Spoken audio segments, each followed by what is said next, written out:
London was quiet that night, too quiet.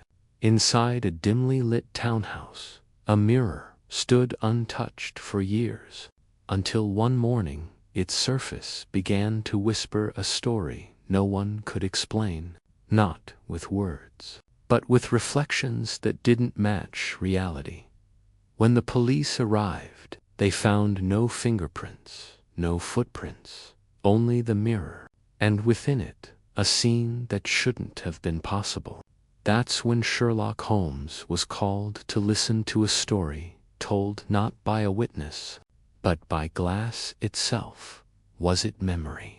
Was it madness? Or was it the perfect crime, hidden behind reflection? Because sometimes the truth doesn't hide in shadows, it hides in plain sight, staring right back at us. Before we begin, tell me, where are you watching from? Drop your city in the comments below. And if mysteries like this keep your mind turning, make sure to like this video and subscribe so you never miss another case that dares to challenge reason itself. Now, pick up your cup of tea, settle in, and let's step into the reflection together. This is Sherlock Holmes and the Mirror That Told a Story. Chapter 1.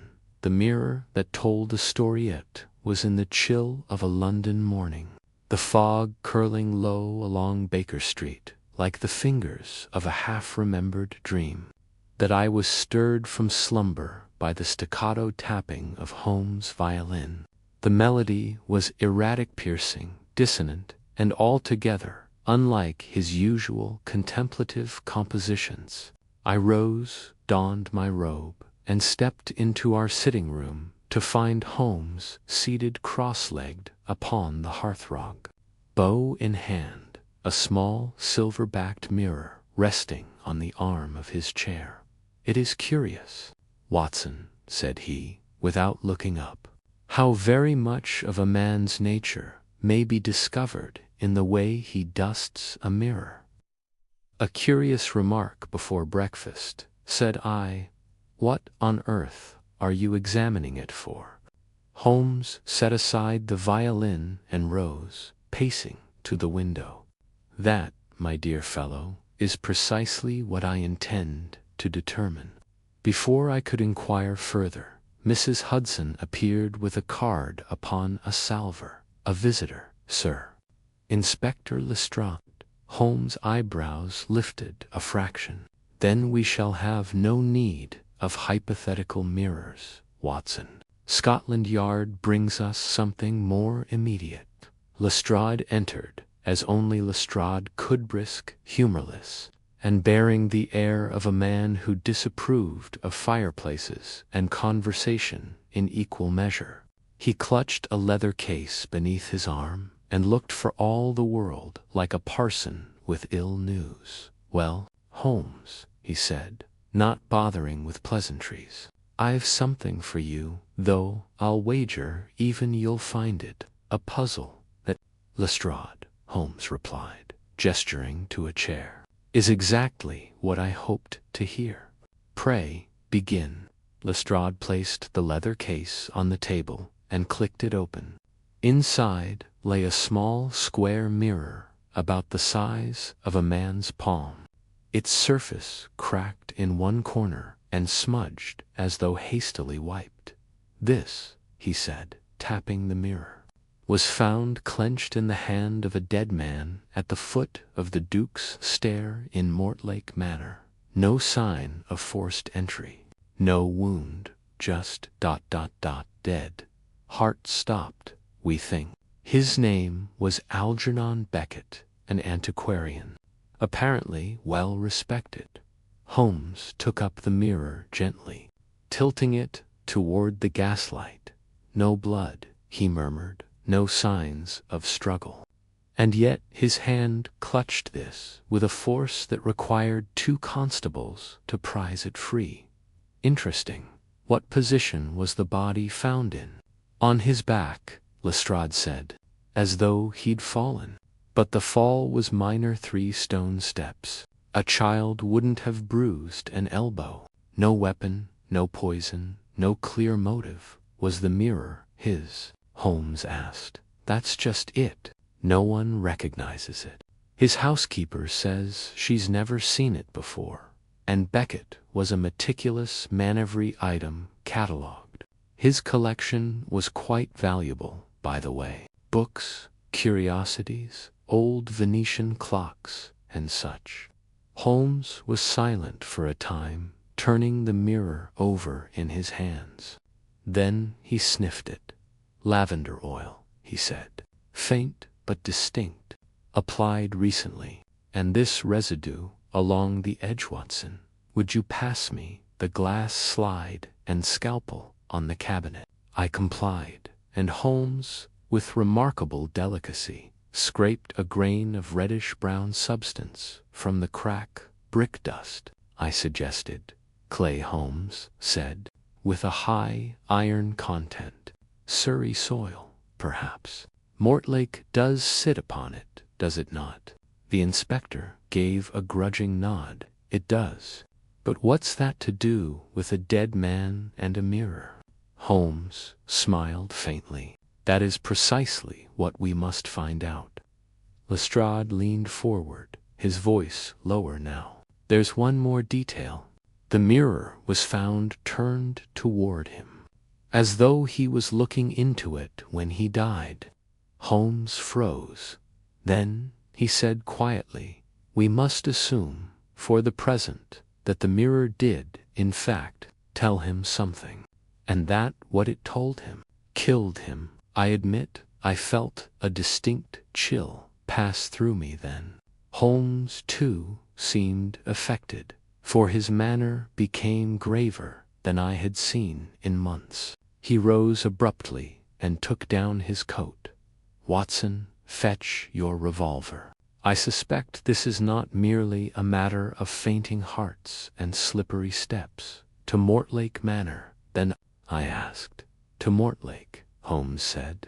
And the mirror that does not merely reflect but remembers. We departed within the hour, the mirror secured in Holmes' pocket, and I could not help but glance at it once more before the cab turned southward toward the mist-shrouded edges of London. It seemed, for a fleeting instant, to shimmer as though something beyond our world looked back. Chapter 2. A House of Shadows. The cab ride to Mortlake was conducted in a silence broken only by the occasional rattle of the wheels against the uneven paving stones and Holmes' quiet whistling and odd, untraceable melody that rose and fell like a question left unanswered. His eyes remained half-lidded, fixed somewhere in the vague middle distance, and I knew better than to disturb him when he was in such a state. The winter sun was a pale coin by the time we reached Mortlake Manor. Its yellow light diffused through the fog like old parchment. The house rose before us, a brooding Georgian structure with ivy-covered gables and tall, narrow windows that looked more suited to a prison than a residence. It stood back from the road, partially obscured by a skeletal row of yews and an ancient stone wall whose gate hung open like an unanswered invitation. Holmes stepped down from the cab first, his eyes scanning the grounds before his feet touched gravel. Note the wheel marks. Watson, 2 separate carriages, one recent, one perhaps 2 days old, but only one left. We were greeted at the door by a stern-faced woman of middle years, dressed in mourning black, her hands red from soap and scrubbing. Mrs. Cray Lestrade said brusquely, introducing her. Housekeeper to the late Mr. Beckett. She discovered the body. Holmes bowed politely. I understand your master was a methodical man, Mrs. Cray. That he was, sir.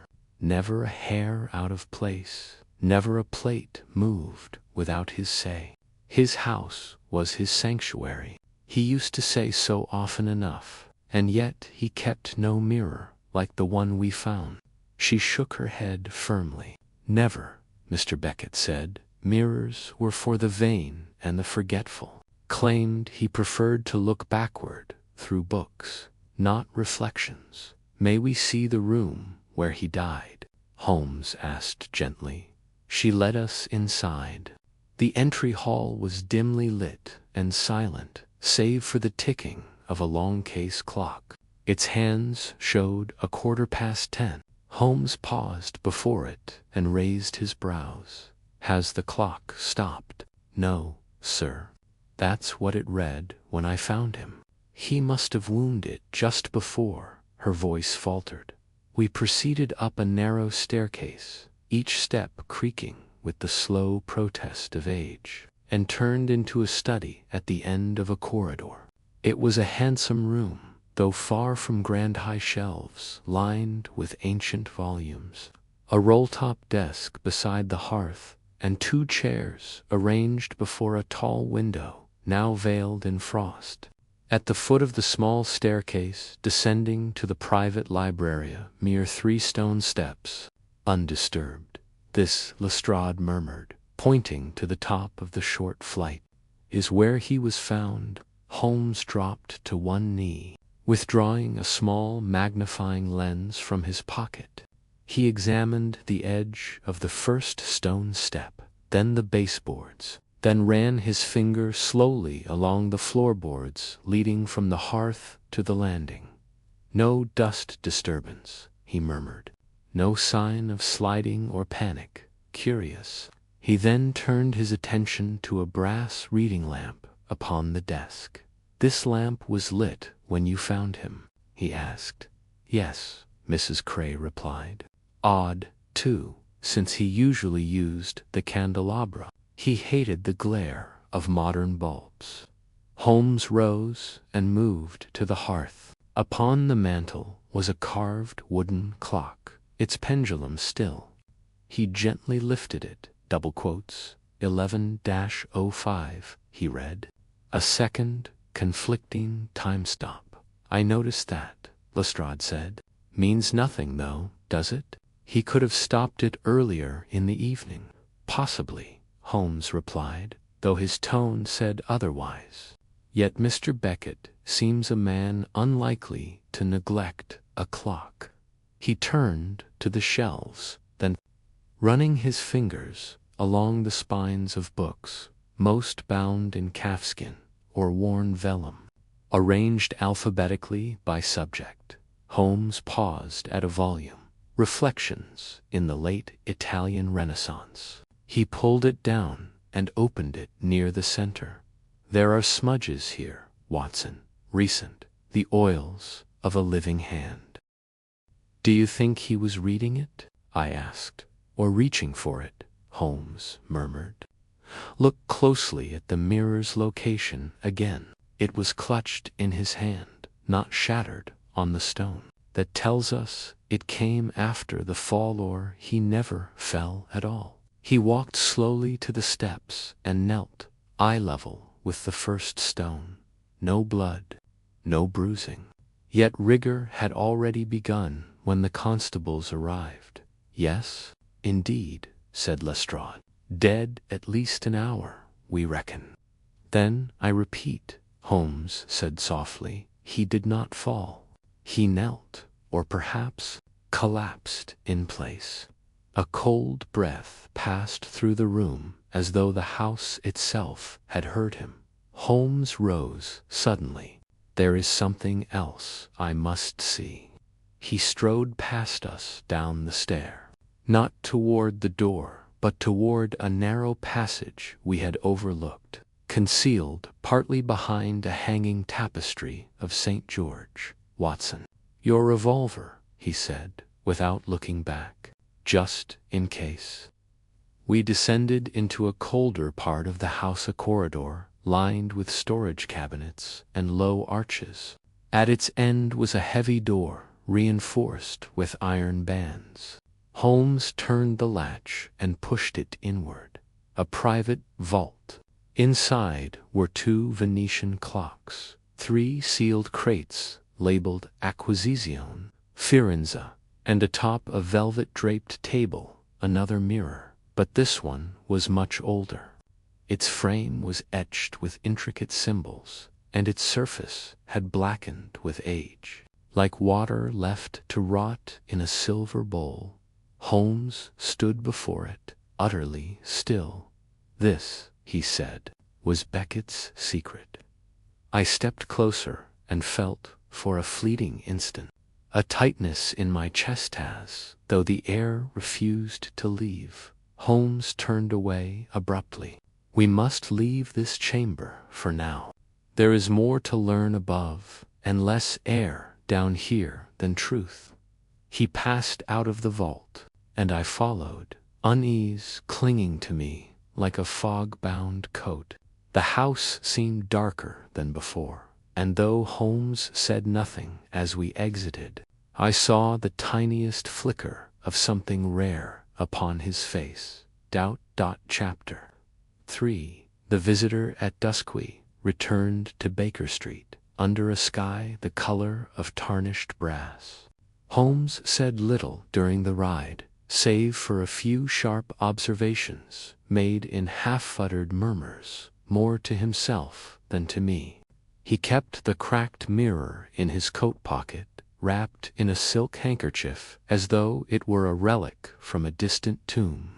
It was not the object itself that unsettled me, but rather the unspoken conviction Holmes seemed to hold that it had seen something it should not have upon our arrival.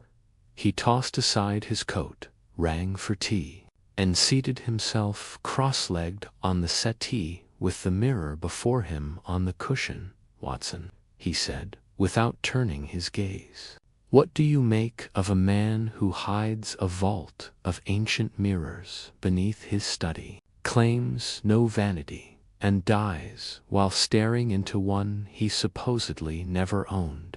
He was either more superstitious than he admitted, I said, or someone meant for him to see something that would frighten or kill him precisely. Holmes tapped the cracked surface with a pencil.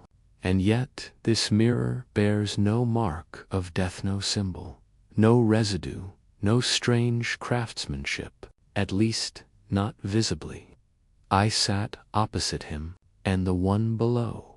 Different entirely, he said. That mirror, Watson, was no ordinary glass. It was convex, yes, but almost imperceptibly so. Its surface oxidized, as though exposed to moisture in a sealed chamber, and the symbols etched along the edge, alchemical, possibly Florentine in origin. I suspect Mr. Beckett's final acquisition trip to Italy brought home more than he understood. He paused, or perhaps he understood all too well. Before I could press the matter further, Mrs. Hudson appeared in the doorway with a puzzled expression and a card on a tray. This gentleman insists he must speak with Mr. Holmes tonight, she said. Wouldn't say why. Holmes took the card and studied it. Then he smiled faintly. Mr. Simon Stroud, antiquarian, dealer in rare manuscripts, and more interestingly a man who once stood trial for alleged forgery of medieval artifacts in Milan. Watson, how delightful. You know him only by reputation. Bring him in, Mrs. Hudson. Moments later, a lean, elegant man of middle age entered the room.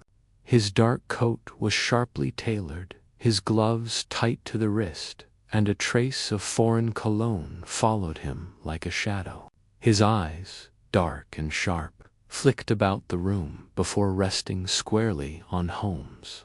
I won't waste time, he said without preamble.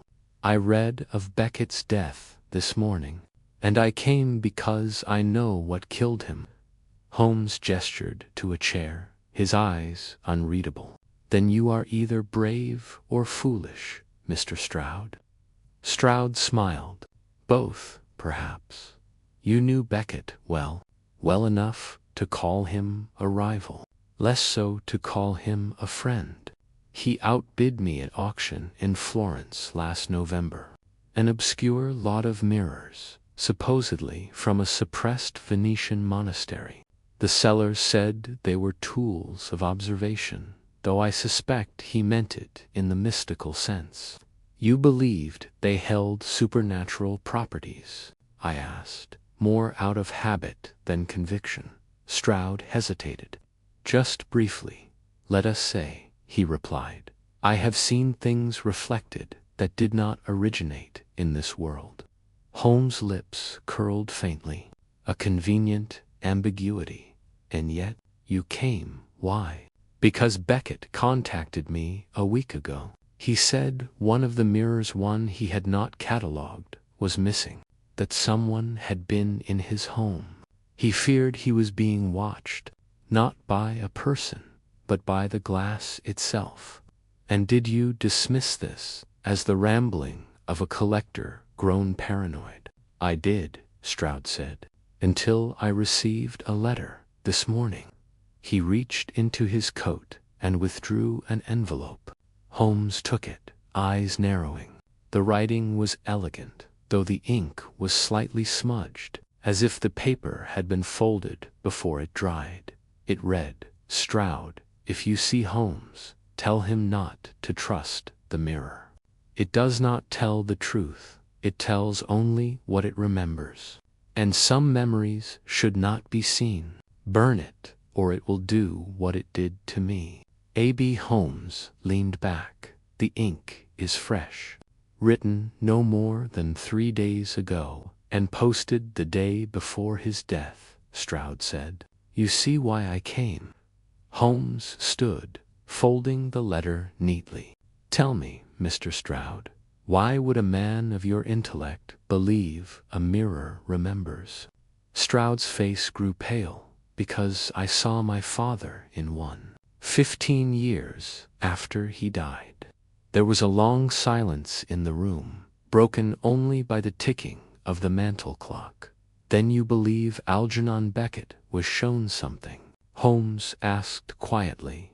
I believe, said Stroud, that the mirror didn't show him something new. It showed him something he had buried. Holmes nodded, almost to himself. You have been most helpful, Mr. Stroud. I shall call for you again soon. Stroud bowed faintly and left as swiftly as he'd come. Once the door closed, I turned to Holmes. You believe him? I believe he believes what he saw, Holmes murmured, which makes him no less useful and no less dangerous. He moved to the mantel and removed the silk-prapped mirror from his coat, placing it face down on the table. Whatever Beckett surreal or imagined was enough to still a living heart. He turned to me then, his eyes unusually grave. And tomorrow, Watson, we must find the man who brought the mirror into Beckett's house.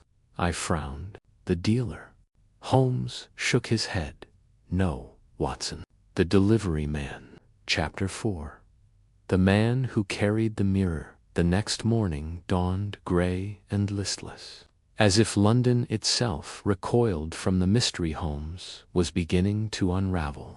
Fog clung to the cobbles outside 2-1B Baker Street, muffling the city's usual bustle into an indistinct murmur. Holmes stood before the hearth, sipping lukewarm coffee and scanning the columns of the Times, though I could tell his mind was leagues away. Watson, he said at last, setting the cup aside, you recall Stroud's mention of the auction in Florence? Of course. The Venetian mirrors, indeed. Stroud believed the mirror in Beckett's possession came from that lot, yet Beckett made no mention of receiving it. That, in itself, is a mystery, but the more pressing concern is this. How did the mirror arrive? You think it was delivered secretly? I think, said Holmes, that someone brought it under false pretenses, and whoever carried it into that house knows precisely what it contains. Before I could respond, a firm knock sounded at the door. Mrs. Hudson entered, cheeks pink with exertion. A young man downstairs, Mr. Holmes, says he's a porter from Meller and Galt's Curiosity Shipping. He claims you sent for him. I did, said Holmes, with a pleased gleam in his eye. Show him up, please. A few moments later, a thin youth with hunched shoulders and soot-smudged fingers entered. His cap was pressed nervously between his hands, and his boots bore the grime of early morning delivery routes. Name? Holmes asked, taking a seat at the writing desk. You and Pike, sir. Been with Meller and Galt's near a year. Holmes steepled his fingers. Tell me, Mr. Pike, do you recall delivering a wooden crate to Mortlake Manor about a fortnight past, addressed to Mr. Algernon Beckett? The young man nodded immediately. Aye, sir. I remember it clearly. One of those jobs that sticks in the mind. Strange hours. No signature. No signature. Pike hesitated. It were left in the library by prior instruction, sir. Client wrote ahead, saying the room'd be open, just to set it in place and leave. And the crate, was it sealed? Funny you mention it, sir. One of the top nails was loose. Flapped a bit when I lifted it. Did you look inside? Holmes asked, his voice neutral. The lad flushed. Only a peek, sir. Just to be sure it weren't damaged. Odd thing, inside looked like a mirror, only darker, blacker than pitch. Holmes leaned forward. Was there anything else? Any papers? Labels? Pike's brow furrowed. No labels I could see, but yes. There was a scrap of cloth in the box. Purple velvet with gold stitching. Holmes glanced at me. Describe the stitching. Didn't understand it, sir. Foreign looking, maybe Greek. Circles and triangles, like churchy signs. Holmes stood suddenly. Mr. Pike, you have done exceedingly well. One final question. Who dispatched the crate to you? Whose handwriting was on the delivery instructions? Pike frowned. It weren't usual, sir. Not from our central desk. It was a handwritten order, posted from within London, addressed directly to me. Never happened before. Did you keep it? The boy shook his head. No, sir. I tossed it once the job was done. Holmes sighed but nodded. Very well. I may have more questions for you. Please ensure your employer is aware of your cooperation. Pike departed gratefully, and once the door shut, Holmes turned to me. Beckett never requested that mirror, he said flatly.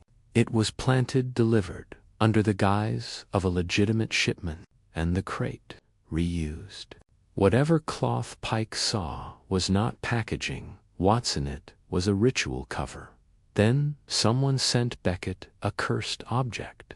Holmes waved a dismissive hand. Let us avoid the dramatic until the facts demand it. But someone wished Beckett to see something, and not merely reflect, but relive. He moved to the cabinet and extracted a thick volume of handwritten notes, his own indexing system, which rivaled any library in London for breadth and fastidiousness. Ah, he said, pulling a page loose. Here, 2 years ago, a series of break-ins at the Sloane Archive. Items missing, medieval glass fragments, parchment from a suppressed monastic order in the Veneto, and an unsigned treatise on specula spirituum, the mirrors of spirits. I felt my skin tighten. So there is a precedent, indeed, and the name that emerged again and again, though never formally charged. He turned the page. Matthias Vellum. I blinked. That sounds like a pseudonym. Most likely, a dealer in forbidden objects. Little is known of him, save that he operates under many identities. His appearance changes, his handwriting varies, but his wares always carry the same calling card desoteric symbols in gold thread. Then Vellum sent the mirror to Beckett. That, Watson, is what we must determine. Holmes stepped to the window and stared out over the street. And I believe I know where to begin. Where? He turned to me with a gleam in his eye. At the chapel of St. Jude's Fire, a former abbey turned antique repository in Stroud once acquired a mirror from them. I stood. When do we leave? Holmes smiled grimly. Now, before the mirror's sender decides we're too curious for comfort. As we descended into the morning mist, I felt it, again that strange sense that this case, unlike so many others, was not tethered solely to logic or greed or vengeance. Something older stirred behind its glass, and Holmes, for all his brilliance, was about to walk directly toward it. Chapter 5. The Chapel of St. Jude's Fireclockenwell was a quarter of contrasts, narrow alleys choked with soot-blackened chimneys, yet hiding within them gardens and spires that had survived the centuries like old scars on London's skin. It was here, tucked between a shuttered apothecary and a crumbling schoolhouse, that the chapel of St. Jude's Fire stood's weathered stones, leaning like tired men beneath the weight of unseen history. Holmes and I arrived at 10:30. The fog had not lifted, and the morning seemed unusually still, as if even the city's usual clamor held its breath. The chapel's exterior was plain Gothic pointed arches, worn gargoyles, and a single round window above the nave, its glass long since darkened. No sign marked the entrance, save for a rusted iron plaque that simply read, St. Jude, Patron of the Hopeless. Holmes rapped twice on the heavy oak door. After a moment's pause, a bolt scraped behind it, and the door creaked open. A tall, skeletal man in a faded clerical coat peered out. His face was pale and severe, the skin drawn tightly across his cheekbones, as though the flesh had long ago abandoned its battle with the bones beneath. Yes, he intoned, his voice barely more than a whisper. My name is Sherlock Holmes, said my companion. This is Dr. John Watson. We come seeking information about a mirror recently acquired by a Mr. Algernon Beckett, possibly through this chapel or those affiliated with it. The man studied us for an uncomfortably long moment. Then he stepped aside. You may enter. Inside, the air was thick with cold incense and damp stone. The chapel's main hall had been stripped of its pews. Instead, the floor was lined with wooden crates, dust-covered reliquaries, and crooked bookshelves. It resembled less a house of worship than a sanctum of forgotten relics. I spotted shattered busts, cracked chalices, and framed parchments whose flattened script had faded into illegibility. The man led us down the central aisle to a side chamber filled with shelves, stacked high with ancient glass and mirror frames. A low fire crackled in a grate, though it seemed to give off no warmth at all. I am Father Lyle, the man said at last, or I was, once. Now I tend this place. You've sold items to collectors, Holmes said, his voice soft but direct, including to a Mr. Simon Stroud, and possibly to Algernon Beckett. Father Lyle gave a thin smile. I do not sell. I merely part with those things that no longer belong here. And one of those things, Holmes said, was a mirror with symbols etched along the edge and a convex surface. Italian in make, perhaps early Renaissance. Do you recall it? The old priest hesitated. Some things, he said at last, wish to be remembered. Others do not. Was the mirror sold through you? Holmes pressed. No, said Father Lyle. It was taken. By whom? A man who called himself Vellum. I glanced at Holmes. He gave no outward reaction, though I sensed his alertness sharpen like a drawn blade. Describe him, Holmes said quietly. He came in winter. 3 years ago, maybe more. He said he was a conservatorin agent of a private collector interested in items with memory. His coat was of dark wool, and he wore gloves even indoors. But it was his voice, I remember. Father Lyle paused. His hands trembled slightly. It was soft, but it echoed, not in the room, in the mind. I dreamt of it afterward. Holmes leaned forward, and he took the mirror. He paid nothing, said Lyle, but he left something behind. From beneath the folds of his coat, the priest withdrew a small object wrapped in muslin. He handed it to Holmes with great care. Holmes unwrapped it slowly. It was a shard of glass, no larger than a coin. Along its edge ran a faint gold line barely visible except in a certain light, but even from a distance I felt a strange pressure behind my eyes, as if something unseen pressed gently against my thoughts. It came from a different mirror, Father Lyle said, older than the one you describe. Vellum said it was a token of continuity. Holmes rewrapped the shard and tucked it into his pocket. Did you see him again? Only once. A letter arrived, no return address. Inside was a scrap of paper bearing a single word, Obadiah, Latin, to obey. Holmes rose, nodding politely. Thank you, Father. You have told us what we needed to know. Lyle gave a slight bow. If you find the mirror, Mr. Holmes, do not look into it.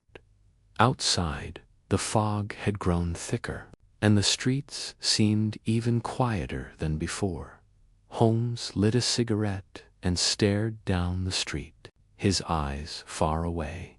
So Vellum is not merely a pseudonym, I said. He is an artisan of fear, Holmes replied. He doesn't sell mirrors. He seeds them. To what end? Holmes did not answer immediately. He turned the small muslin bundle over in his hand. Continuity, he murmured. Vellum gave Beckett a mirror, not to kill him, but to remind him of what? That, said Holmes, is the next layer of the puzzle. He dropped the cigarette and ground it beneath his heel. Come, Watson. There's one more place we must visit today. Where? The archives of the British Library. If Beckett recorded what he soon will be there, and with that, we stepped once more into the swirling veil of the city, chasing a man who may have never truly existed, and an object that did not reflect reality but remembered it. Chapter 6, pages that weren't written by the time we arrived at the British Library's manuscripts reading room. The daylight had dulled to a faint smudge on the high arched windows, casting a cathedral-like hush over the long aisles of dark oak shelves. Holmes moved through the familiar rows with unerring precision, his gloved fingers trailing across the brass-lettered indices as if he were searching not for a book, but for a vein of meaning buried deep beneath the library's quiet skin. We must begin with the Beckett papers, Holmes said, his voice low. He was a donor endowed a private collection to the Antiquities Department 2 years ago. If he documented what he saw, or even sensed the mirror's danger, It may be buried in his notes. We were met at the back counter by an assistant archivist named Ellison Ernest, young man with inks, cuffs, and the solemnity of someone who had long ago stopped blinking at the odd requests of scholars. Algernon Beckett, he said, flipping through the register. Yes, sir. His manuscripts are housed in Archive Room B, folios 24 through 39. Mostly personal correspondences, field notes from his travels, and, a few translated treatises he annotated. Has anyone accessed those in the last week? Holmes asked. Ellis checked the register. No, sir. Not since last month. Good, Holmes murmured. Then we may still find them unspoiled. We followed Ellis through a side corridor to Archive Room B, a dim chamber with shuttered lamps, long tables, and ironclad cabinets that exhaled the smell of time. The young man withdrew a key from his vest and unlocked one of the central drawers, drawing forth a broad folio box wrapped in linen ties. Will you be needing the translation ledger as well? He asked. Please, Holmes said. Once Ellis had departed, Holmes unfastened the linen ties and carefully lifted the first folder from the box. The papers inside were neatly arranged, Beckett's handwriting crisp and precise. The script of a man who believed clarity preserved knowledge. We worked in silence for several minutes, flipping through transcribed Latin passages, marginalia about Gothic stonework, notes on Roman relics, and sketches of cracked amphorae. But it was Holmes who paused first. Watson, he said, placing a thin bundle of yellowing paper before me. Read this. I leaned in and examined the page. It appeared to be a letter, but it had never been posted. The salutation was simple. To whom it may concern. Should I not return from the vault, there is a presence in the mirror. Not a spirit, not a ghost, something more patient. A memory that outlasts those who remember it. I saw a figure last night myself, younger, than not myself at all. It said nothing. It simply stared. But I felt what it meant to say. I had seen that face before, in Florence, in 1879, when the fire broke out in the monastery of San Salvatore. I saw a man leading children away from the flames. He wore my face. This is not imagination. The mirror showed me something no dream could recall. It remembered me before I existed. If this was sent to me by design, then the sender knows what I saw, and why it would unmake me. There was no signature. Beckett saw a vision, I whispered, but not of the past, of a memory not his own. Holmes nodded grimly. Or worse, a memory that included him wrongly. He pulled another sheet from the folio. This one was torn along the side, but legible. Stroud was right. It does not reflect, it repeats. I set the mirror in the vault. I locked the door. But it does not need light. It needs only attention, and I looked. Holmes set the page aside and examined the spine of a translated codex. Beckett had annotated specula requiret mentem, or the mirror requires the mind. The pages were marked in dense, erratic strokes. Here, Holmes murmured, tapping a passage. Beckett underlined this twice. The mind that gazes upon the obedient mirror must do so with doubt, or risk becoming the vessel for remembrance. For the glass keeps not truth, but persistence. The longer one watches, the more it sees itself in you. Holmes let out a long breath. This mirror does not kill by curse or poison. It kills by inversion. It makes you question the origin of yourself. You see not a phantom but something so close to you, so familiar, that you begin to fracture. Psychological breakdown, I muttered. Or a fatal identity dissonance. Or guilt, Holmes added. Beckett saw something that suggested he was not original, that his life was echoed in another. But how? I asked. Who designs such a thing? Holmes lifted the last folder in the folio. It contained only a single page fresh, and not in Beckett's hand. A card, black paper, gold ink. Etched in the center was a spiral of letters forming a circle. No words, just symbols that folded back into themselves like a sentence with no beginning. Holmes turned it over. On the reverse was a small seal, a stylized feather quill over a mirror. Beneath it, a name, Vellum. He was here, I said, in this very room. Holmes stared down at the card.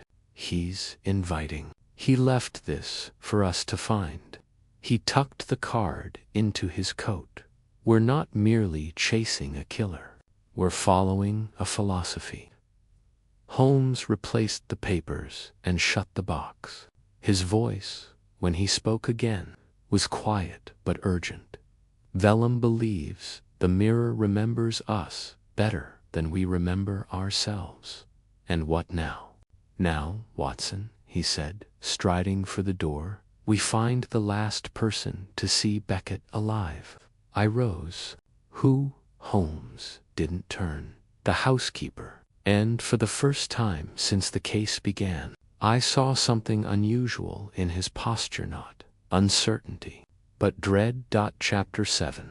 The housekeeper's silence. The fog returned with a vengeance that evening, curling like wet wool around the eaves of Mortlake Manor.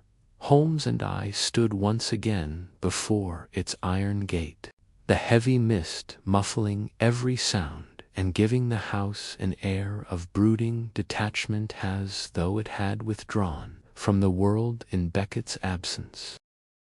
Holmes pressed the bell once, sharply. Its chime echoed somewhere deep within the house, hollow and strained. We waited. No answer. He rang again. Still nothing. Just as I was about to speak, the door creaked open of its own accord. We exchanged a glance. Inside, the hallway lay in stillness. A single lamp burned low in the far corner, casting long shadows across the carved paneling. Holmes stepped forward, his boots silent on the worn floorboards. Mrs. Cray, he called. No reply. We moved cautiously toward the study, retracing the same route we had taken days earlier.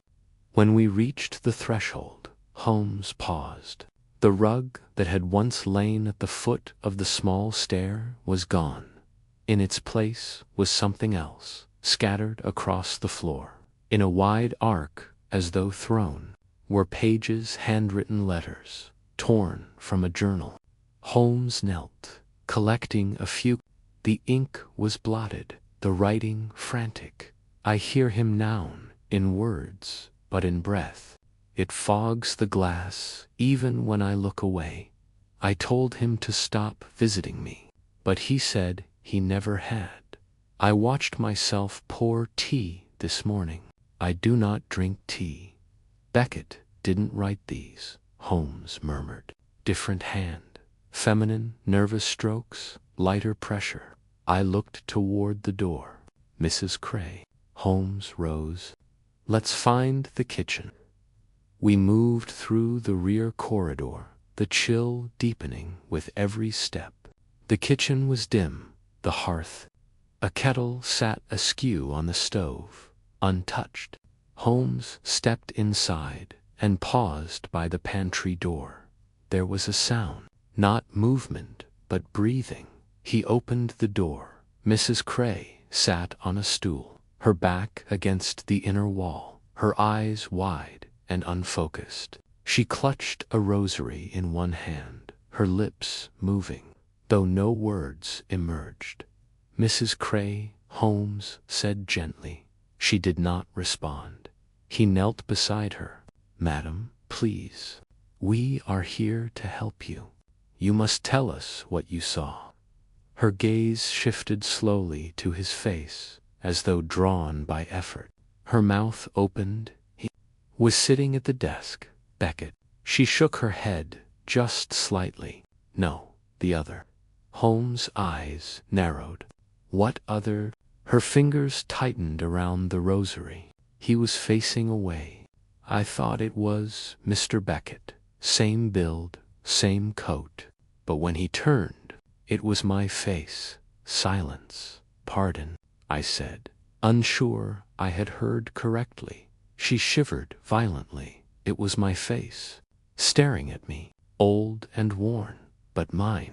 I dropped the tea tray. I don't remember what happened next. Holmes stood and stepped back. "She's been here ever since," he murmured, "alone with that vision." "She's suffered a breakdown," I said, approaching her. "Extreme psychological trauma. She should be removed from this place at once." "Agreed," Holmes said, "but not before I ask one final question." He knelt again. "Mrs. Cray, did anyone else visit Mr. Beckett before his death? Anyone you didn't recognize?" She closed her eyes and whispered, "The man in gloves." Holmes froze. What did he do? "He never touched anything. He walked through the house like he'd been here before, like he owned the air." "Did he speak?" "Only once." Her lips quivered. He looked at the mirror and said, "It's almost ready." Holmes stood at once, his movements sharp. "That confirms it." Vellum placed the mirror, watched its effect, and then vanished, again like a stagehand, resetting the scene before the final act. I helped Mrs. Cray to her feet. She walked as though every step was borrowed, her eyes never lifting from the floor. We arranged for her immediate care through a discreet physician Holmes trusted, then stepped back outside into the deepening night. And Beckett saw himself, and both broke under the weight of that encounter. Holmes nodded. "The mirror does not create illusion, it reflects the repetition of identity. It offers not ghosts, but echoes, duplicates of self, separated from chronology, and it's destroying them." "No," Holmes said, "it's revealing them." We stood in silence. "Watson," Holmes said finally, "there is a concept in metaphysical philosophy, the eternal return. The idea that all lives are lived again and again, identically. What if this mirror wasn't built to kill? What then? What if it was built to prove that theory?" I shuddered. "You mean to show us that we are not originals?" He turned to me, his expression grim. "Exactly. And the ones who see it tanned believe it lose the ability to remain whole." Holmes said nothing. The fog had thickened again, blurring even the outline of the manor behind us. "Come, Watson," he said at last. "We are no longer chasing a crime. Then what are we chasing? The man who wants the world to doubt its own reflection." Chapter 8. The shadow behind the signature writ was nearly midnight when Holmes and I returned to Baker Street. The air was brittle with cold, and the gas lamps along the street hissed as though protesting the dark. Holmes had barely crossed the threshold of our sitting room when he threw off his coat and paced straight to the desk. Withdrawing the muslin-wrapped glass shard Father Lyle had given us. "I've been thinking, Watson," he said as he laid the shard on black velvet. "Vellum has never once tried to stop us, which seems a poor strategy for a man with so much to hide. Unless," Holmes said grimly, "he wants us to reach the mirror, or rather, understand it." He sat, folding his fingers beneath his chin. "We have seen the pattern." Beckett received a mirror he did not request. The housekeeper witnessed a version of herself. Stroud confessed to seeing his dead father. Each experience targeted, precise. The mirror does not simply reflect it, recalls, based on the soul it meets. I stirred uneasily. "You're suggesting the mirror has intention?" "No," Holmes said, eyes sharpening. "I am suggesting vellum does. He doesn't merely send the mirror. He curates the memory it reveals." He tapped the table. "And now we must ask, where did he learn to do that?" He retrieved the black business card we had found in the archive and placed it beside the shard, the spiral of gold. Ink still gleamed faintly. Around it, Holmes had scrawled a dozen variations of the name vellum in Greek, Latin, and Old French. Beneath those, a list of locations: Venice, Prague, Florence, Vienna, and at the bottom, Bohemia-1853. Holmes underlined it twice. "Bohemia?" I asked. "Indeed. There was a peculiar case in 1853, a fire in the village of Zerner Hsh. No survivors. The cause listed as lightning. But the local reports." He produced an envelope from the drawer and spread out several crumbling news clippings in Czech. "Mention a glass. Altar that cracked in the storm and bled black. Smoke for 3 days." I stared at the page. "You think vellum was there?" "I think that is where he began." He rose and moved to the bookshelf, pulling down a slim ledger bound in dark green cloth. "Beckett's collection registry. I borrowed it discreetly on our last visit." Flipping through the pages, he stopped at a narrow column near the end. "Here, uncatalogued mirror, convex, gold leaf edging. Anonymous donation, received 6 weeks before Beckett's death, and no record of who left it." Holmes shook his head. "But there is a single note, scrawled in the margin." He turned the book toward me. The words were faint but legible. "Returned, as promised." I stared at them. Return, which implies it once belonged to Beckett, to someone before him. Something was being returned to its rightful place.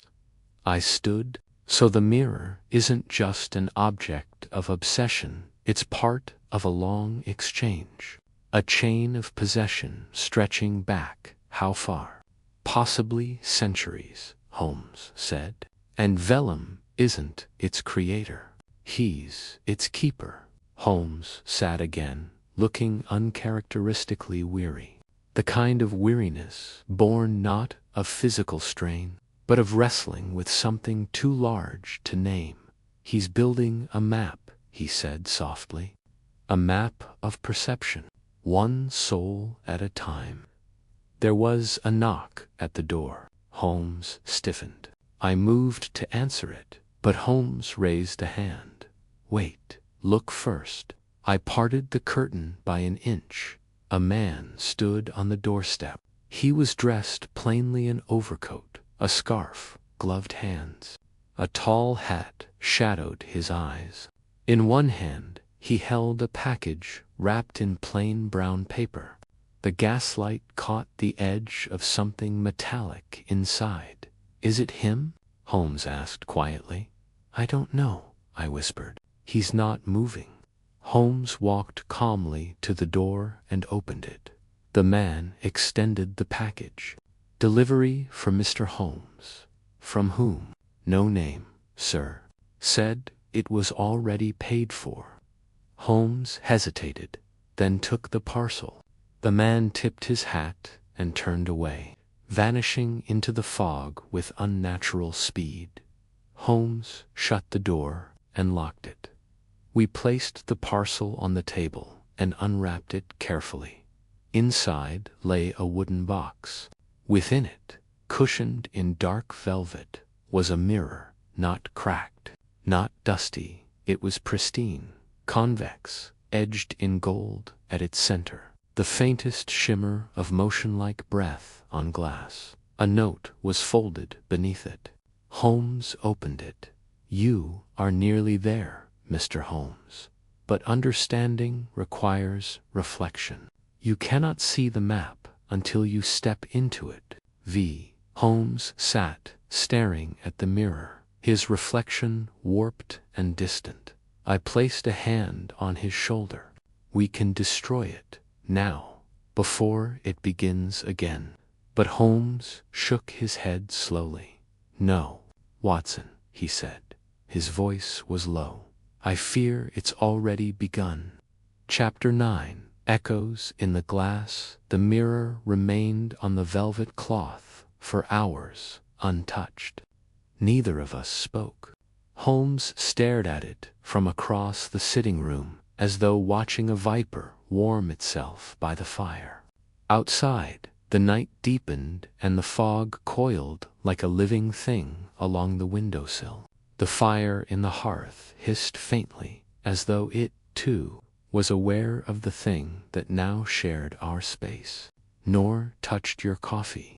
This can't continue." "I agree," he murmured, still unmoving. "But I must first decide whether the mirror is asking to be seen or telling." I drew the curtains tighter. What if this is the final move? Vellum's trap placed not in Mortlake, not in Clockenwell, but here, in your sitting room. "Then it is a clever trap," Holmes said, "because it does not need bars, only curiosity." I paced.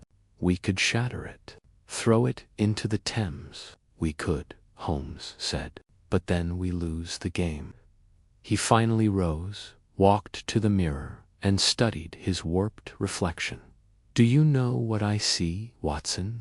I joined him, though reluctantly. "Yourself," I said.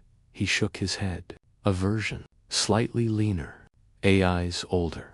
I see a self I could become, or once was." He stepped back. "But what I do not see, what Beckett must have seen, is someone else entirely wearing that skin." He turned to me. I must try something before I could object. Holmes fetched a sheet of paper from the drawer and sat down with pen in hand. He wrote quickly, pausing only twice to glance at the mirror, as if confirming something he already knew. When he finished, he held the sheet up to the lamp. "This," he said, "is what came to me while looking into the glass. Not memory, not invention, but something ... offered." I read the lines aloud. He sat at the piano without knowing why, though he'd never played a note in his life. The keys were warm, the melody familiar, and in the next room, someone who looked like him listened, waiting for the wrong version to finish. I stared at Holmes. "That's not like you." "No," he said. But it came with such clarity, I couldn't stop it. There was a knock at the door. We both froze. Not a second knock, just the one. As if whoever stood beyond the threshold already knew we'd heard it. Holmes motioned for silence. He moved to the door and pressed his eye to the peephole. When he turned back, his face was unreadable. "There's no one there." I opened the door cautiously. The street was empty, but on the doorstep lay a single etama-thick, square envelope, sealed with red wax. Holmes broke the seal. Inside was a photograph. We both froze. It was of Holmes, or nearly so. The man in the photograph stood in a forest clearing, dressed in a Victorian coat nearly identical to Holmes, though a few buttons were misaligned. His face was unmistakable Holmes' jawline, his eyes, even his expression, but older, worn, and most disturbingly, smiling. "I've never stood there," Holmes whispered. "I've never been there." On the back of the photograph, in careful handwriting, was a note. "This is your reflection, taken before you knew you had one. I have walked this path before you. Soon you'll remember there was no signature." Holmes turned the photograph over again, staring at it, lost in some mental corridor I could not enter. "It's happening," he murmured. "Just like with Beckett. The reflection precedes the thought. The image enters before the memory forms." "You need to stop this," I said firmly. "This is psychological manipulation, a slow erosion. You're letting it work on you." He looked at me with clear eyes. "That is why I must press forward. Because if I stop now, I will always wonder if the memory it offers is already mine." I tried to respond, but a sudden noise cut me short from behind us. The mirror clicked as if adjusting. We turned in unison. Its surface had changed. It no longer showed our reflections. Instead, it showed our backs as if we were being watched by a third observer within the glass. Holmes approached it slowly, then stopped. "Watson," he said. His voice had grown hoarse. "Look." In the glass, behind our mirrored backs, stood a man. He was tall, gloved, unmoving, but he wasn't in the room. Not in ours, only in the mirror. Holmes stepped forward. The figure did not. I reached for my revolver instinctively, but the moment I moved, the figure vanished. Just gone. As though erased by blinking. We stared at the mirror, breath held. Holmes turned to me. "Vellum has shown his face. You're sure it was him?" "No," he said. "But whoever it was, he's been in here already." He reached into the cabinet, retrieving a vial of silver nitrate solution and a brush. "What are you doing?" "I'm testing the glass. For treatments, tampering, anything to prove it was manipulated." "But what if it wasn't?" I asked. Holmes didn't look up. "Then, Watson, we are no longer in the business of solving murders." He paused. "We're deciphering reality." Chapter 10: The Disappearing Name by Dawn. Holmes had run half a dozen chemical tests on the mirror's surface and edge silver nitrate, ammonium oxalate, distilled steamol, to no visible effect. No hidden inscription appeared, no tampering revealed. And yet, I could see in Holmes' expression that the lack of discovery unsettled him more than any revelation. He scribbled his findings in his journal with unusually harsh strokes. No mercury layering, no embedded wires. "The glass is real," he muttered. "And yet, Watson, it behaves as if aware of us." The fire had burned low, casting flickering shadows behind the mirror's convex curve. Every time I glanced at it, I felt the subtle urge to turn away as if my own face were trying to retreat. Holmes stood abruptly. "There's one thing we haven't yet examined closely." He strode to the photograph, the one delivered the night before, and held it up to the lamp. "Look here," he said. At the lower left corner, I squinted. At first, I saw nothing but the base of a tree stump, blurred slightly by the age of the print. But beneath it, faint and jagged, was a signature, faded to the edge of legibility. "Could be initials," I murmured. "Looks like MV or MW." Holmes nodded. "The ink appears absorbed, almost as if it was never meant to last. But I know a man who can recover what time has tried to erase." He fetched his coat. "Come, Watson. We're visiting Charles Bellinger." I blinked. The photographic chemist, the one who reconstructed the burned ledger for the Crown evidence case. The very same. If anyone can resurrect the name Vellum tried to hide, it's Bellinger. Within the hour, We were seated in a cramped back room of Bellinger's photography shop on King's Cross Road. The man himself, portly, white-bearded gentleman with pince-nez and fingers yellowed from silver salts. The photograph with Reverence Holmes explained the nature of the signature in the briefest of terms. No damage to the paper, Bellinger muttered. But the ink was treated. You're right. This wasn't faded by time. It was sunk. He rose and drew the curtain over the single window, turning the room to darkness before switching on a red-shaded photographic lamp. I'll use spectrographic wash. Gentle process. Shouldn't distort the print. We waited in tense silence as Bellinger delicately treated the photo with a dropper and fine brush, then slid it under the beam of a long blacklight lens. A few minutes later, he made a sound something between a grunt and a cough. There, just starting to rise. Holmes leaned forward. I followed. The letters emerged like surfacing bones. M. Valand. Then, as if scrubbed by unseen hands, the rest evaporated before our eyes. The final letters dissolved into nothing.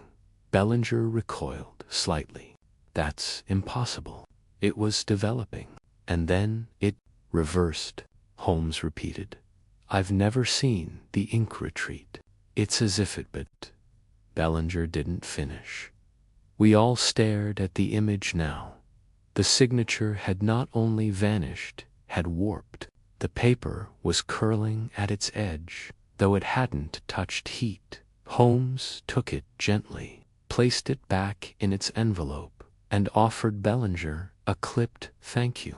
As we departed, I glanced back and saw the chemist still staring at his equipment, as if questioning his own profession.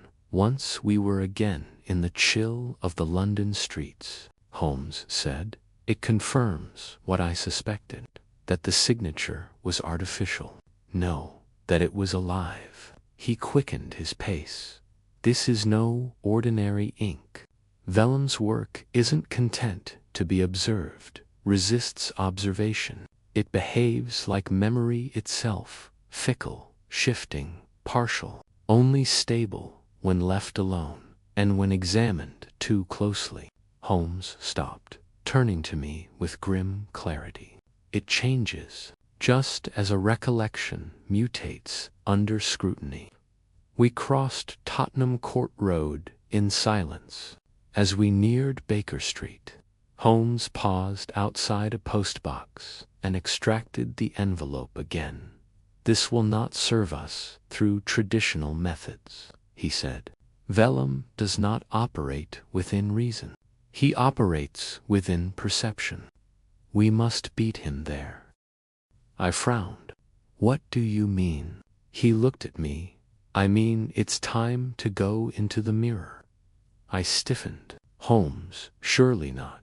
You saw what it did to Beckett and Mrs. Cray. I've seen what it offered.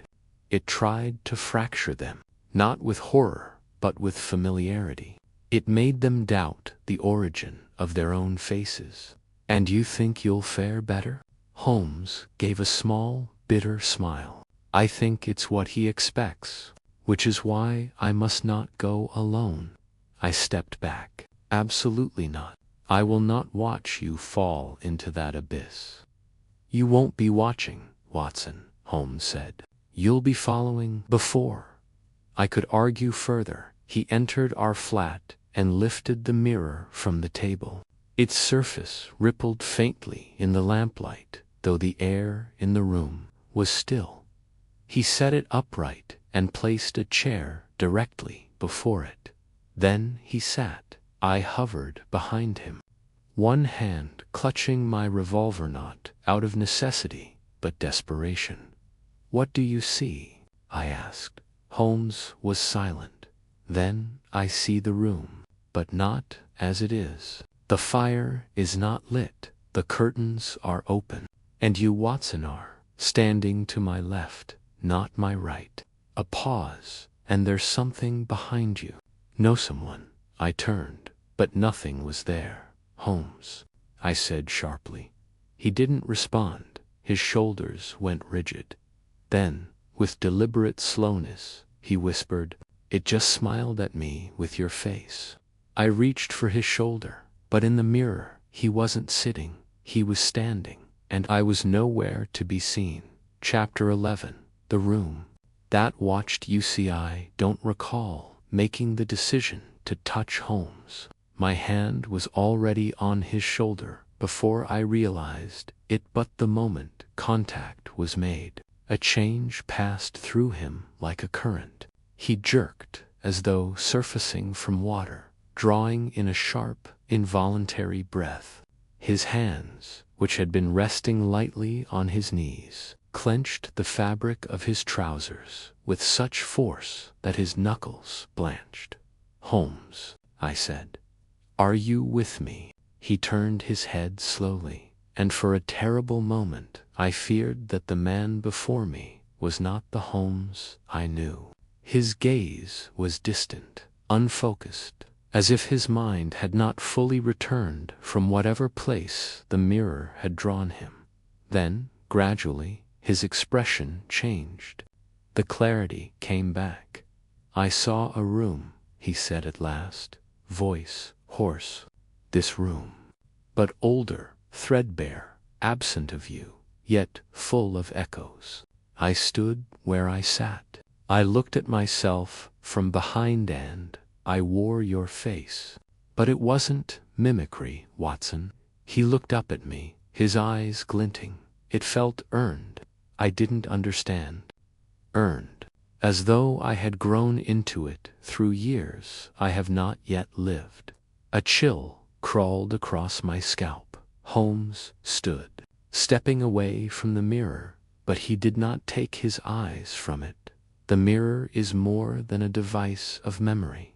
It's a compass, not of direction, but of selves, possible selves, past selves, repeating selves. I sat heavily in the chair opposite, still shaken by what I had seen in the glass, or, more precisely, what had failed to reflect me at all. "Holmes," I said slowly, "we're well beyond deduction now. This is no longer a matter of logic, but something stranger." He nodded. "Yes, and yet, as with all mysteries, the path forward remains anchored in evidence, even if the evidence distorts." He turned back to the desk and retrieved the envelope that had once held the photograph. On a hunch, he held it to the FIRELIGHT.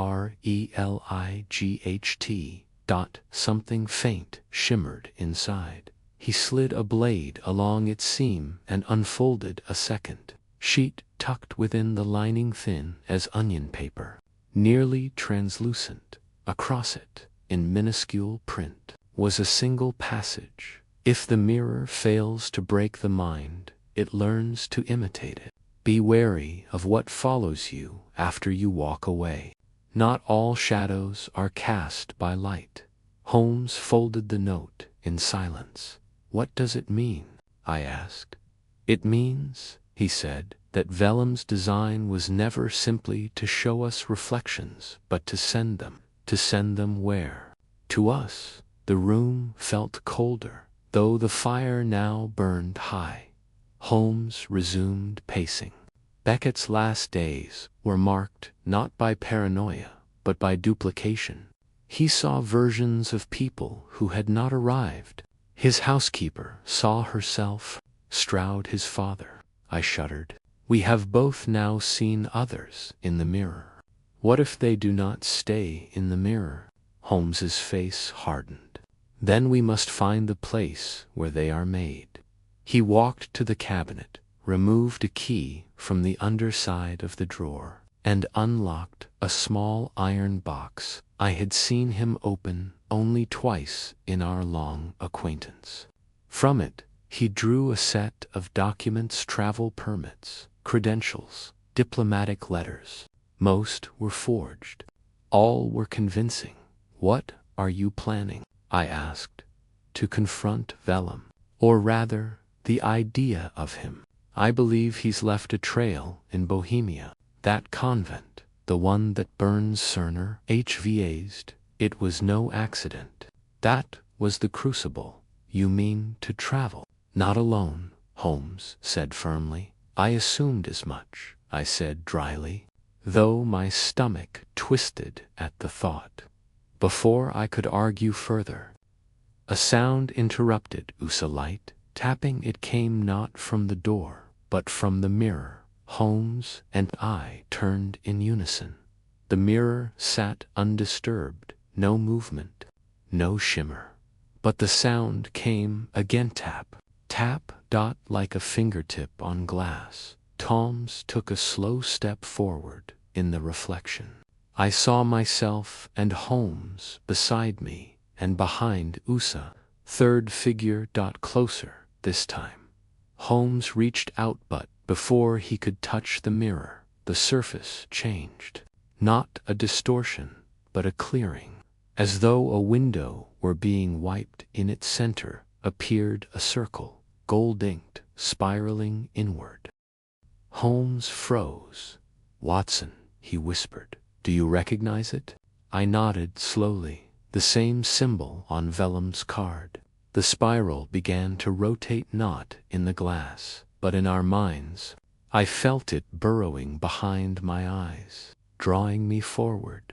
Holmes shut the cabinet with a snap and grabbed the muslin-wrapped shard from its shelf. "If that symbol connects everything, it must connect Vellum himself. Perhaps not a man, but a method." He turned to me. "No more mirrors, Watson. No more reflections. We leave in the morning." I rose, feeling oddly weightless, as though the room was less solid than it had been. "To Bohemia, then?" I asked. Holmes gave a slow nod. "To where this all began, and where it must end." He extinguished the lamp and drew the curtains tight, and behind us, unseen, the mirror slowly clouded over until it reflected nothing at all. Chapter 12. The Village. That remembered the journey to Bohemia was long and silent. Holmes spoke little during the train ride through France, and even less as we crossed into the gray ridges of the Carpathians. He spent most of the time staring through the fogged windows, lost in thought, or perhaps watching for something only he could see. The mirror had been left behind, locked in a steel cabinet beneath Baker Street, but neither of us truly believed it would remain there. It was the memory of it that followed. On the fourth day, we arrived at Zerner HSH Fazda village, so small it did not appear on most modern maps. A place of withered birches and silent chimneys. The train stopped half a mile away on rusted tracks. We walked the rest. The village stood half abandoned. Only a few stone houses clung to the narrow lane that twisted uphill toward the old monastery ruins. The air was dry, thin, and utterly still, as though even time had stopped breathing here. Holmes approached the single taverneau sign. No name, just a slanted door with a brass knocker shaped like a star. Inside, the air was thick with dust and peat smoke. A solitary man in a worn cap polished a glass behind the bar. Though there were no patrons, Holmes stepped forward. "We're looking for the ruins of the monastery of St. Ilvar." The barkeep didn't look up. "People don't go there. Why?" He glanced at Holmes at last. "Because it isn't empty." Holmes nodded as if he expected that. "Then perhaps you could tell us who does go there." A pause. "Children used to. On dares, not anymore. Now and then, strangers come. Men with gloves. They take nothing. Just walk, then vanish." Holmes laid 2 sovereigns on the counter. The man hesitated, then reached under the bar and handed over a thin iron-keeled, almost too old gatehouse. Still has a lock. Monks never tore it down. You'll find the chapel in back. Thank you, Holmes said, and we stepped out again. The path to the monastery was a dirt ribbon through brittle grass, winding toward a rise where the stone structure loomed against the pale sky.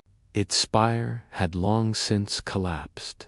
The outer walls were mostly skeletal, scorched in places, though remarkably intact in others, as if fire had licked only what it chose to burn.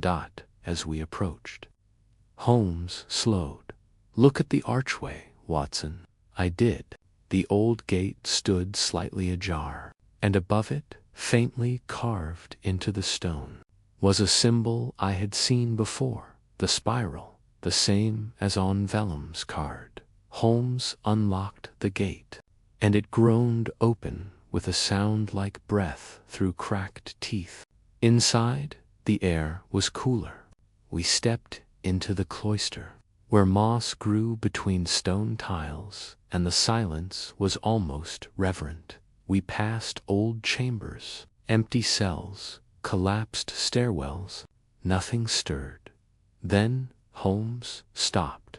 Before us stood a circular chamber, once a sanctuary, perhaps. Its walls were lined with niches. Each niche held a mirror, not hung, embedded. Dozens of them, concave and convex, large and small, cracked and perfect. They caught the dull light and fractured it endlessly. The air was thick with the scent of wax and dusted wood. Holmes stepped forward. "This is where it was made, the mirror?" I asked. "No," Holmes murmured. "The system." He moved along the room's edge, fingers gliding across the frames. "The monks here weren't praying, they were observing. Each mirror holds a layer trial. Perhaps memory, perhaps guilt, perhaps alternative history. The monks believed they could reach truth not through light, but through repetition." He stopped before the largest mirror directly opposite the entry. It was unblemished. No dust, no cracks. Beneath it, carved into the stone, a Latin phrase, "Meminate ergo est." "He remembers," I translated aloud. "Therefore, he is." Holmes nodded. A twist on Descartes. Not thinking, but remembering is what gives identity. And if memory can be shared, then identity can be stolen, I whispered. Holmes turned to me. "Vellum didn't invent the mirror. He inherited it. This is its birthplace. And perhaps where he was born, in idea, if not in flesh." I shuddered. "You think he's been replacing people?" "I think he's been duplicating them," Holmes said, subtly, "over decades. Planting mirrored selves where the cracks already existed. Doubt, guilt, grief. He inserts memory, just convincing enough to fracture what came before." Suddenly, a sound, footsteps. We spun around. A man stood in the doorway, tall, gloves, no hat, his eyes dark and clear. Settled on Holmes. "Mr. Holmes," he said, voice soft. At last, Holmes stepped forward. "Calm / Vellum, I presume?" The man smiled. "Not quite. I am the one who remembers him. That is enough." Holmes studied him carefully. "You aren't here to stop us." "Of course not," the figure said. "You are already in the mirror. You passed through it the moment you saw what it showed you." He gestured to the great glass behind us. "I am merely here to see if you bring anything back." Holmes was silent. "Then, what happens if we do?" The man smiled again, patient, knowing. "You become part of the pattern." He turned and walked away. Holmes made no move to follow. Was that him? I asked. I don't think there is a him, Watson. Only ... layers. One memory folded into another. He's not alive in the usual sense. He's a recurrence. We stood before the final mirror. Its surface was utterly still. Holmes raised his hand, but did not touch. Next, he whispered. We learn if memory can be refused, and the mirror, somehow, seemed to lean forward to listen. Chapter 13. What the mirror forgot. We remained in the sanctuary long after the figure who called himself the Remembrance of Vellum had vanished. Holmes stood still before the great mirror, set into the far wallet's surface, smooth as still water, unnervingly unmarred by dust, ash, or time. It did not seem to reflect so much as to wait. Holmes, I said, quietly, what do you intend to do? He did not turn. Every mirror in this place was part of a ritual and experiment in recursion. This one is the center, the final piece. I believe it contains what the others only attempted, a living memory, built from fragments, not just of one mind, but many. I stepped to his side, unwilling to leave him alone with it. And what happens if you let it see you? He finally looked at me. His face was composed, but drawn. There was where, at the edges, cracks in the foundation that few others would have noticed. But I knew him too well. I don't intend to let it see me, he said. I intend to see what it forgets. Before I could stop him, Holmes removed from his coat a small sliver of silvered glass the shard Father Lyle had given us weeks earlier. He held it in his palm and, with great care, angled it toward the surface of the great mirror. A strange hum filled the chamber, not a sound, precisely, but a sensation behind the ears, as if the air was remembering something we could not. The surface of the mirror rippled, and then it opened. Not physically, there was no shattering, no noise. But I felt, with utter certainty, that we were now inside something. The room behind us faded. The light grew dimmer, colder, though no shadow moved. The mirror showed us a hallway, stone walls, low arches, monastic. Holmes stepped forward, and the image shifted with him. We were no longer watching a reflection. We were inside a vision, a place encoded in memory. A man walked the corridor. He bore Holmes' frame, Holmes' gait. But his face, it was mine, not merely similar. Exact. Holmes, I whispered. What is this? I don't know, he murmured. Eyes fixed. The figure stopped before a door, turned, and stared directly toward us, then spoke. You cannot solve what you aren't. The door opened behind him, revealing a chamber. I gasped. It was Baker Street, but twisted. The shelves were rearranged, the wallpaper peeled, and there, seated at the desk, was Holmes, older, worn, writing furiously. On the floor lay dozens of cracked mirrors, every one bearing a tag with a name: Stroud, Beckett, Cray, even mine. Holmes stepped closer, and the vision intensified.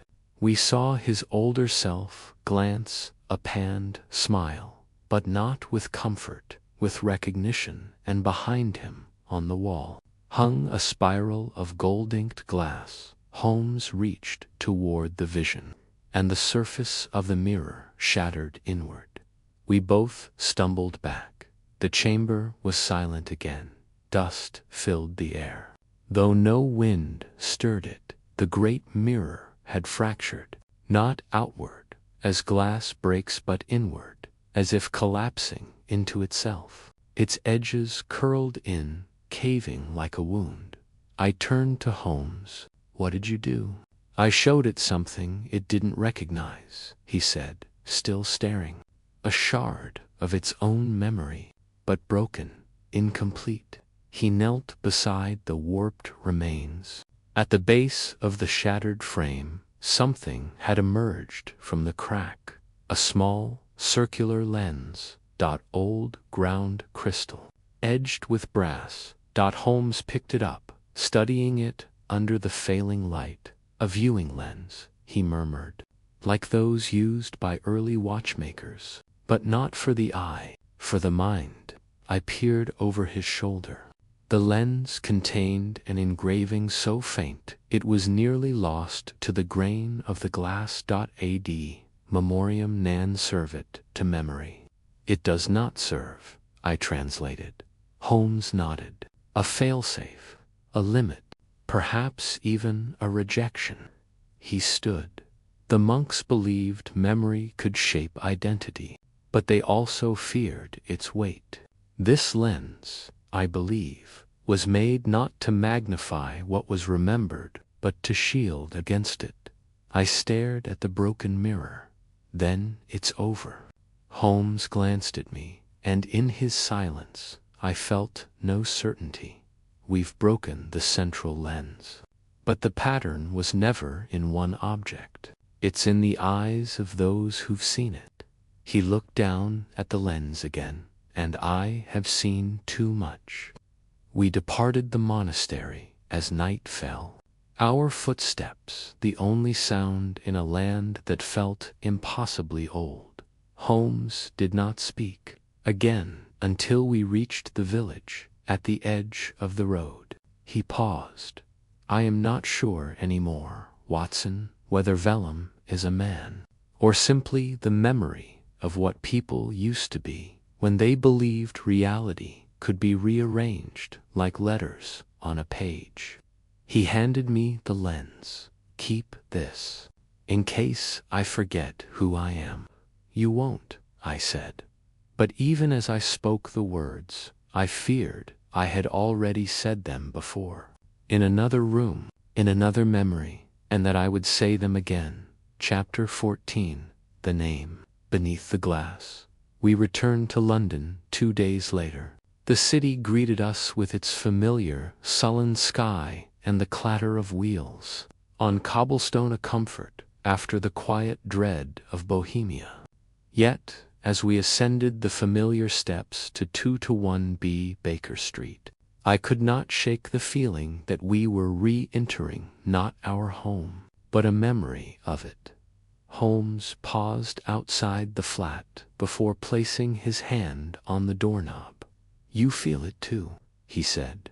Yes, I admitted. He opened the door slowly. The sitting room was as we had left it. The fire had long since died, but the air was still. Our books, the ash-strewn hearth, even the armchair with its sunken cushion all unchanged. Yet the mirror was gone. We stood there. UNMOVING. Holmes crossed the room in 2 strides and examined the table where it had rested. No signs of disturbance. No broken glass. No residue. Only a square of velvet cloth, creased empty. He came for it, I said. Holmes shook his head. No, it left. I stared at him. Left. Yes, because its work here was finished. He turned to me. Don't you see, Watson? We were never meant to keep the mirror. Only to carry it for a while. It moved through us as it had through Beckett, Cray, Stroud. Now it's gone to someone else. A silence settled between us. But it didn't leave without trace, Holmes continued. He lifted the circular viewing lens I had safeguarded since Bohemia and held it to the light. I examined this on the train. There's something beneath the engraving faint, beneath the brass ring, too deep for the eye alone. He retrieved his magnifying glass and a needle-fine brush. With painstaking care, he lifted the brass bezel and slid out the thin glass plate behind it. Their dash etched onto the inner surface was a name we both recognized. Mycroft Holmes. My breath caught. Your brother. Holmes stared at it, unmoving. He never spoke of Zerner HFOS, never of mirrors. But he was obsessed with the convergence of identity and influence. He called it the model of recursion, the belief that great men arise not from original thought, but by repeating patterns more perfectly than others. He lowered the lens. I thought it a metaphor, but he meant it literally. You think Mycroft? Not the architect, Holmes said slowly, but perhaps the first bearer, or one of them. The lens now trembled slightly in his hand. Holmes set it gently on the velvet cloth and moved to the fireplace. You remember his final telegram? He asked. I nodded. Mycroft had died abroad years before, or so we had been told. Holmes reached into the drawer and withdrew the faded scrap of paper, the last communication he had ever received from his brother. It read, You must never seek the origin of the mirror. It is not where it began, but where you did. Holmes had thought it nonsense, but now its meaning was chilling. What if, he said, the mirror is not simply a device, but a point of reference? A fixed lens through which consciousness, mine, yours, Mycroft's, has passed multiple times. I frowned. You're speaking in riddles. He turned to me quietly. Perhaps I am the echo. My blood ran cold. Placed down echoed faintly in my memory, as if I had written it before. Somewhere, some time ago, I looked up and found Holmes watching me. You feel it too, he said quietly. I nodded. The sense that this has all happened already. No, Holmes corrected. That it is happening again. He stood and crossed to the bookcase. Without searching, he withdrew a slim red volume bound in cracked leather. I found this in Mycroft's possessions, buried beneath diplomatic papers and cipher scrolls. He laid it on the desk beside me. Its cover bore no title. Inside, it was filled with dated entries. Most were indecipherable, written in shorthand that even Holmes found difficult to parse. But near the final pages, one entry had been underlined twice. Holmes read aloud, The recursion is holding. Each bearer documents the same pattern under different names. Language shifts, details mutate, but the structure, always a mirror, a watcher, a reflection of the self persists. Only one seems to resist the inversion. SH, not the original, I think, but the most stable. If he begins to remember, I must erase my trace. Mycroft was part of it, Holmes said softly, perhaps knowingly, perhaps reluctantly, but he knew, and more importantly, he was recording the pattern. I turned to the next page. It was blank, until I tilted it toward the light. Then faint ink shimmered into view, only one word, written backward, as if intended for mirror reading, continue. Holmes met my gaze. The spiral doesn't just record events, it recruits. It preserves itself by feeding its memory into others. I sat back, heart pounding. But if we know that if we're aware, can we break it? Holmes stepped to the window. The rain had ceased. A weak moon hung behind the fog. We cannot break what was never bound, he said. But perhaps we can refuse to continue it. He turned sharply. The manuscript. Burn it. What, right now? Tear the pages. Scatter the words before they bind again. It may be the only way to end the recursion. My hand hovered over the journal, and yet I could not move. It was as though my body belonged to someone else, or rather, to a memory of me, one that had already decided what I would do. Holmes crossed the room, took the manuscript gently from me, and walked to the hearth. He stared at it, then held it over the coals, but the flame did not catch. Instead, the paper blackened, but did not curl. The ink shimmered, but would not fade. He dropped it. "It won't burn." "Why not?" "Because it's already written," Holmes said. He turned slowly toward me. "And it knows." The bell downstairs rang. Sharp and unexpected. Mrs. Hudson had retired hours ago. Holmes moved to the door and paused. He looked at me. If this is Vellamore, one of his echoes, there may be no return from what we invite inside. I stood beside him. "Then let's face him together." Holmes opened the door, but no one stood on the threshold. Only a parcel, wrapped in cloth. He bent and lifted it. Unwrapping it slowly, inside was a mirror, but not the one from Mortlake. Not from Bohemia. This one was smaller, pocket-sized, circular, and behind its glass, faint letters etched in gold. "Return to origin." Beneath the mirror was a single card. Blank, except for one phrase in the center. "Holmes, read it aloud. You are now the pattern." He closed the door. We stood in silence. The fire sputtered, and then Holmes spoke, almost to himself. "I see now. Vellum was never a man." I turned to him. "Then what?"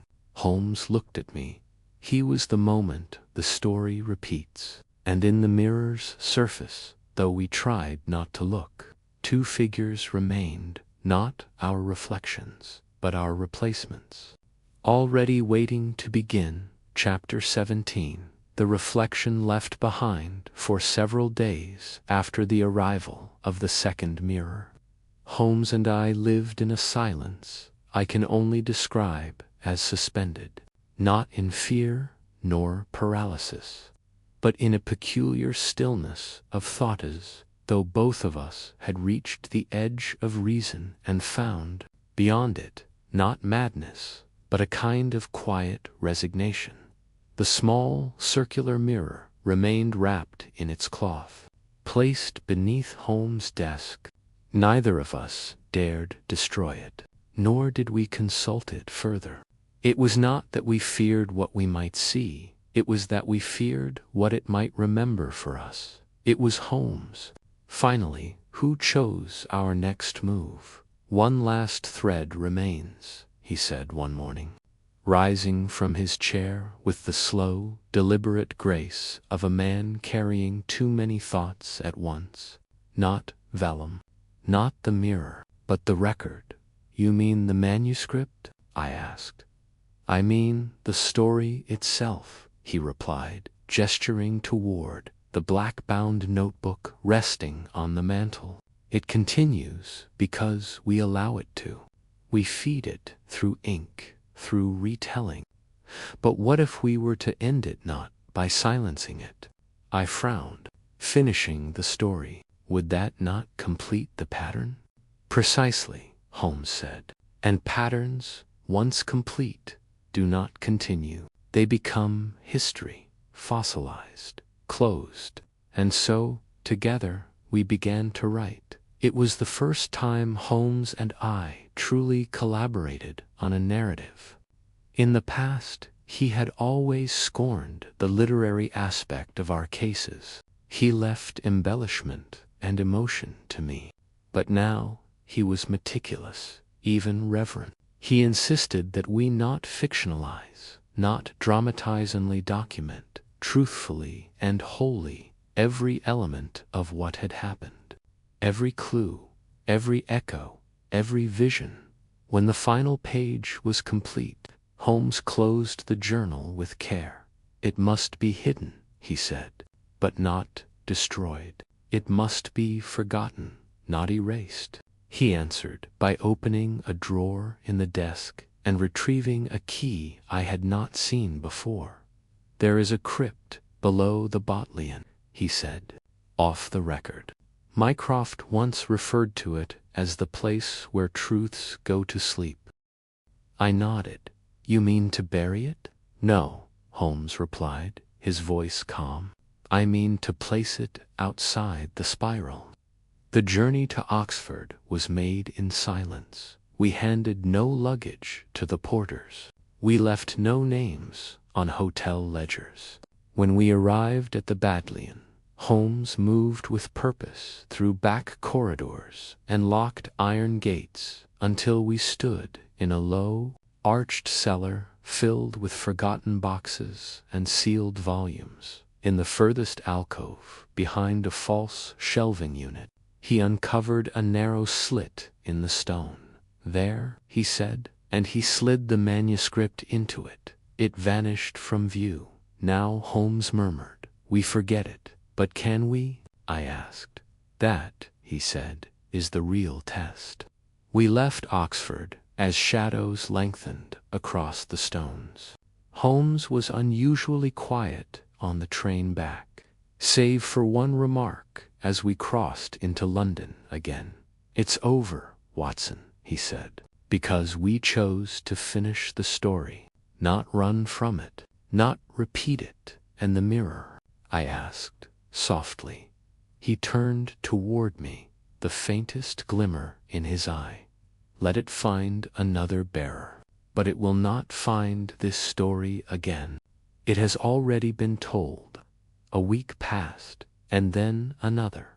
There were no more parcels, no more visions. The air around us cleared, as though something vast and unspeakable had passed on to other shores. One evening, as Holmes smoked by the window, and I took down an older manuscript to reread, I noticed something peculiar. The first lines of a story I had once written, The Adventure of the Speckled Band, were slightly different than I remembered. A phrasing altered, a word I would never have chosen. I stared at it for a long while.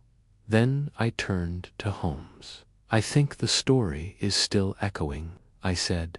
Holmes took a long draw from his pipe, then exhaled toward the pane. It may echo, Watson, but it will not speak again. I closed the book. Then what do we do now? He smiled faintly. We live. We solve crimes. We observe the world. And we remain, however imperfectly, ourselves. I nodded, and in that moment I believed him. The spiral had turned, and, for now, it had ended with us. But sometimes, when the lamp flickers strangely, or the mirror fogs without cause, I wonder, did we trap the story in words, or did it merely choose another reader? And I remind myself of Holmes' final words on the matter, spoken as he tucked the lens away for good. The most dangerous reflections are not the ones that look like us, but the ones that wait to the end.